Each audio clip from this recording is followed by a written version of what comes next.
Okay, my name is Colin Hill from Water Swim Place. Welcome once again to another technique session. During lockdown, I'm doing a few of these videos from the endless pool where I'm actually giving some advice and coaching from actually in the water, rather than my normal sort of videos where I could be on the side or sort of reviewing a video. Anyway, yesterday we had quite a few people watch this in playback on YouTube, so thanks very much, and a lot of comments on there as well. So please, if you like this, do like the video on YouTube and also leave a message if you want any topic covered. Now, yesterday I did a lot of talk about breathing, which breathing is obviously fundamental to survival, but also to your swim stroke. But it's quite a difficult thing to get right. And so I spoke about how everything is connected. So whenever I talk about any topic during these sessions, it's all connected. I talk about the head position. It's obviously connected to the breathing. The breathing is connected to the arm. If you over-rotate when you're breathing, then your leg's gonna kick out. So everything is connected. So when I talk about one topic, I may kind of start talking about something else. So please bear with me on that. So yesterday, it was very much about the breathing side. I'm gonna move on to a little bit about the pull today. So pulling, when you pull through the water, when you grab that water, push it behind you, really pull. It's trying to make it as simple as possible. People overcomplicate the pull when really it's quite a simple action, but people do all sorts of weird and wonderful things that I see when I'm coaching. Okay, so I'm going to talk about some basics here when you're doing the pull. And also I just want to stress that when I do coaching, I don't just do one type of pull. It depends very much on the swimmer. If I have a good county swimmer in the pool, you know, sort of a 15, 16-year-old, great flexibility, mobility, and very strong as well, then when they're doing the pull, theirs is going to be different from somebody who perhaps has had some shoulder injuries in the past, or somebody who just has mobility difficulties. They're not quite as flexible. So the pull itself does change, and it's very individualistic. So there's not just one way of doing it. But I'm going to try and talk about some of the fundamentals about the pull. And if you've been, maybe your stroke is a bit slower than you'd like, speed-wise, you know, you're just not quite getting the times, you know, pretty much it could be down to the pull itself. So let's sort of start from there. First of all is actually your hands entering the water. To get a good pull through the water, you want to start in the right position. I'm sure you would have heard before about when you're swimming, where you have your head, you have the center line. People know about this one. Coaches often talk about this. And when your hands go in the water, you don't want that hand going across the center line. The problem is that swimming is a repetitive stroke. You do the same action over and over again, hundreds, thousands of times. So if you're doing any part of the stroke wrong, your brain doesn't actually pick up on it. You don't realize until you actually see it, which is why coming to a session like this with somebody in the endless pool is great, because you get to see your stroke, and then it can often be quite a surprise. But let's just look at hand position. Move the camera around now. Now, when I talk about the hands going in shoulder width, okay, so center line, as I mentioned here, you don't want your hand crossing over that. You don't want that to happen. So if you think about it, you're trying to push the water behind you. That is what the pull is fundamentally about. It's action. Water's not going that way, you're not going that way. If you're pushing the water in any direction, if you're pushing the water down, if you're pushing the water out, then you're not propelling yourself through the water the way you really should be.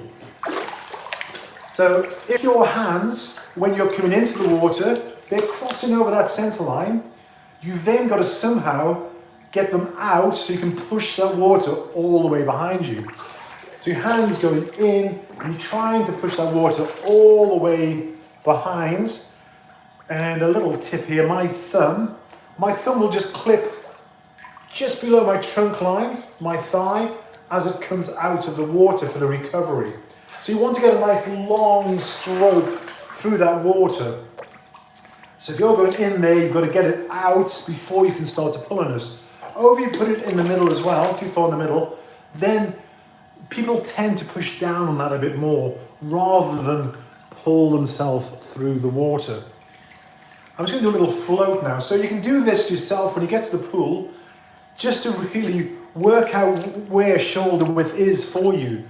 Because, you know, if you're just swimming, you don't really think about it too much. I'm quite lucky there's a mirror in the bottom of this pool, so I can see myself in the mirror. But I'm just going to do a little float, push off on the side, do a little float. I'm just going to have my hands shoulder width apart.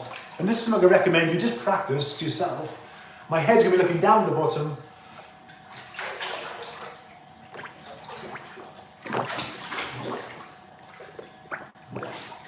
So a lot of people, what they do is they do sculling as well. But again, you know, I see a lot of people doing sculling and they just do it to get over it. You know, it's kind of a pain that the coach tells them to do.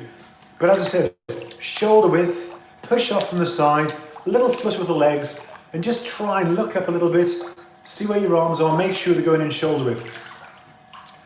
Now, when I talk about things connecting, when you do the pull, obviously you've got the hips, the body roll comes into play.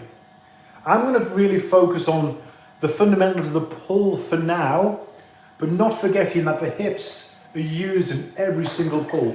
I mean, if you watch my arms here, okay, I've got ridiculously long arms, which is quite good for swimming, but there's my arms, full stretch, okay?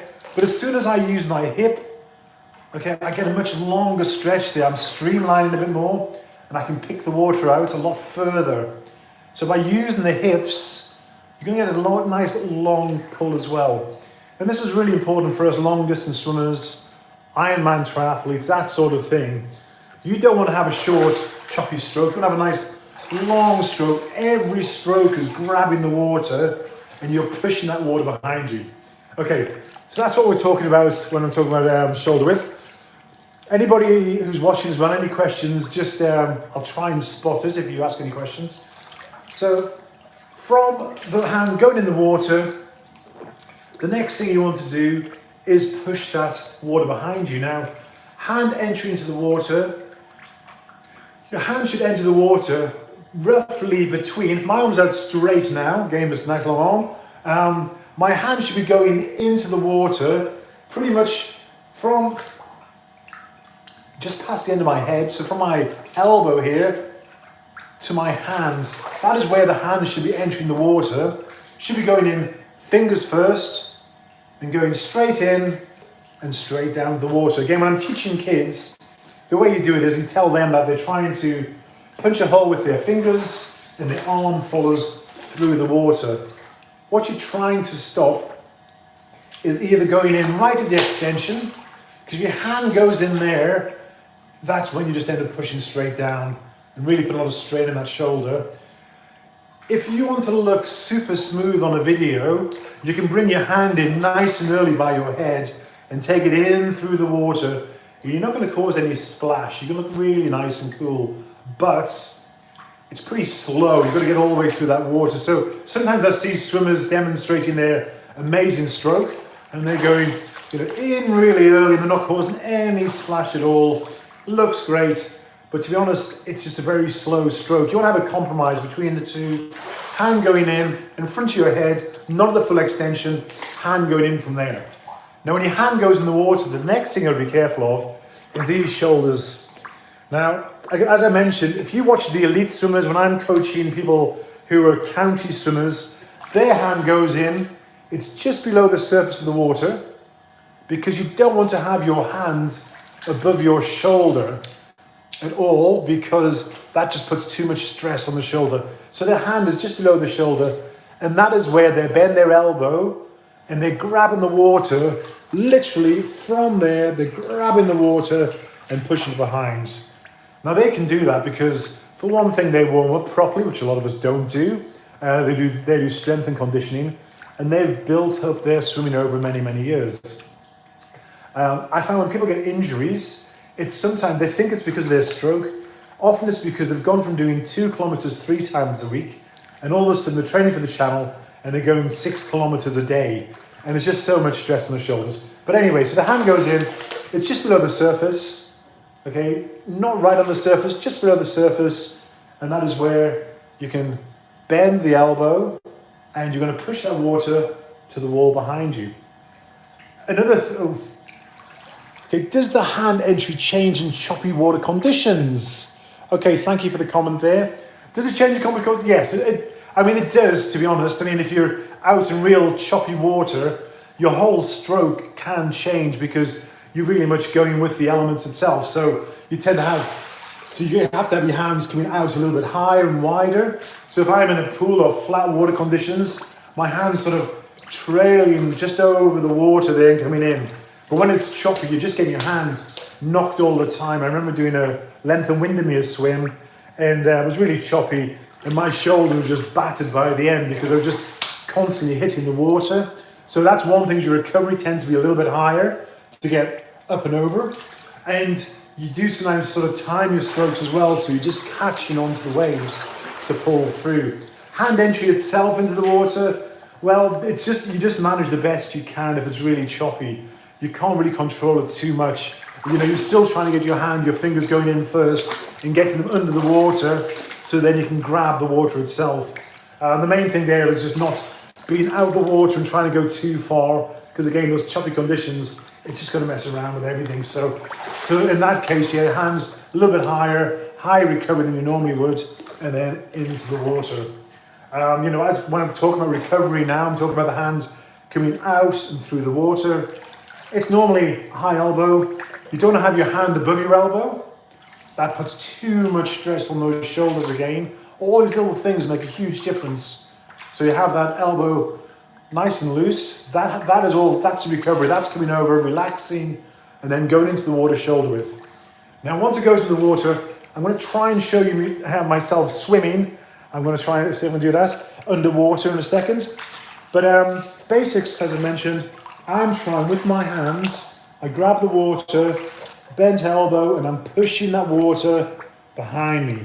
I'm not doing any squiggles underwater. I know most of us used to get taught sort of doing a keyhole underwater when we did front crawl.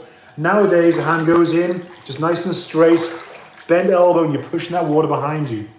Depending on how your shoulder feels, that hand might want to drop down a little bit further before you start pushing the water behind, just to take the stress off. So strong shoulders, nice and relaxed, near the surface, and then you start to push the water behind with that high elbow. If you get some shoulder problems, then the hands want to drop a little bit before you start pushing the water behind.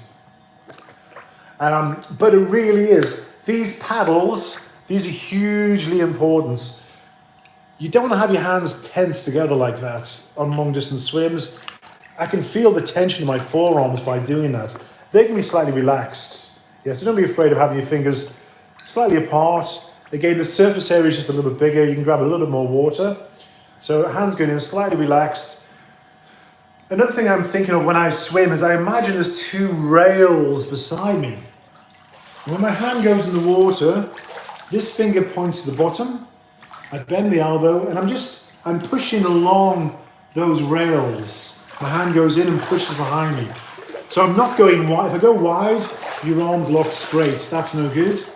And what you see a lot of people doing is they go under their body and push into the body. And that angle there means you just can't get enough purchase on the water. Okay, so if it's out to the sides, it just means you can use your lats. When you're doing your hip rotation, you can use your lats to help your back muscles, to help pull you through the water as well. So yeah, those imaginary rails beside you, and you're pushing the water behind. Just wonder if you can help where and how I could go about doing a nice mile.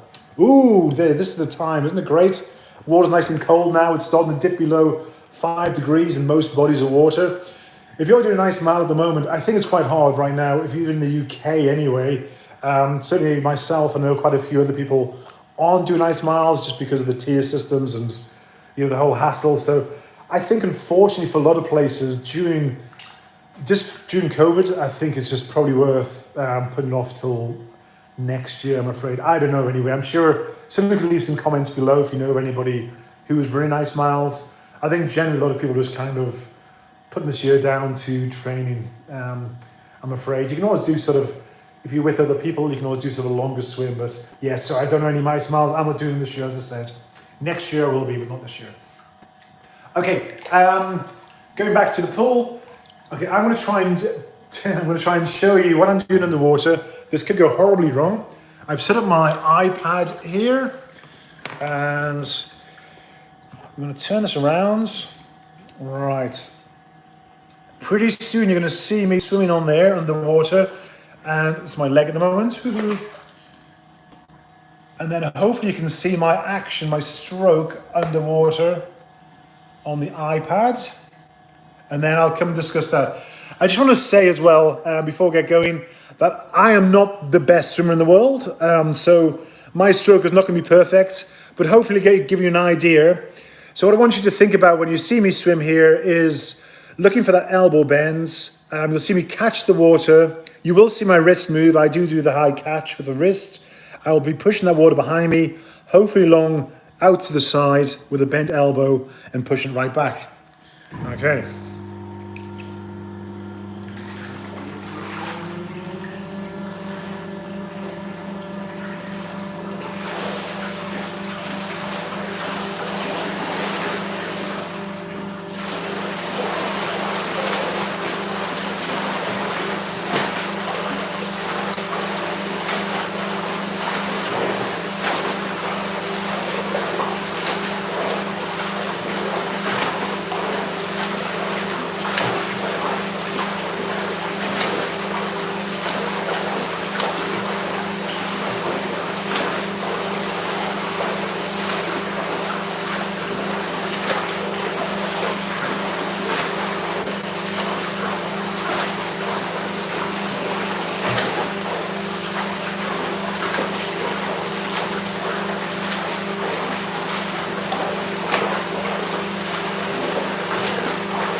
Okay, I'm not sure if you managed to... I hopefully you managed to see that in the video.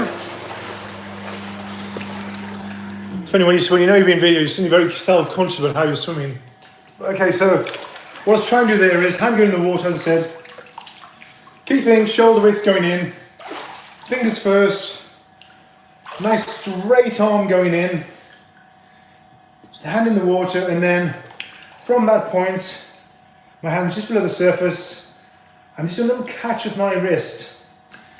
That's something that I see all the elite swimmers do, the long distance swimmers. It's not always taught because people can overdo it, but I find it really useful. Just a little catch with my wrist to start the stroke. That just reminds me to get going. And then I push the water back. Oh, didn't the water video work well? Yay! I wasn't sure about that. Okay, I might do a little bit more than. So yeah, so hopefully you saw the high elbow and pushing that water back. Will I still be eligible to compete in a long distance at 25? Absolutely, depends on what sort of races you're going for. Now, the FINA 10K international events where I go out to, you have to be selected by your home nation for those ones because they're the elite races. So, but I mean, I know that Angela Maurer from Germany, she is over 40, and she's still racing international. So, you know, it's down to quality.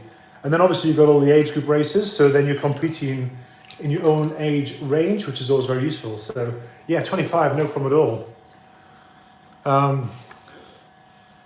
I know, no rubber valve.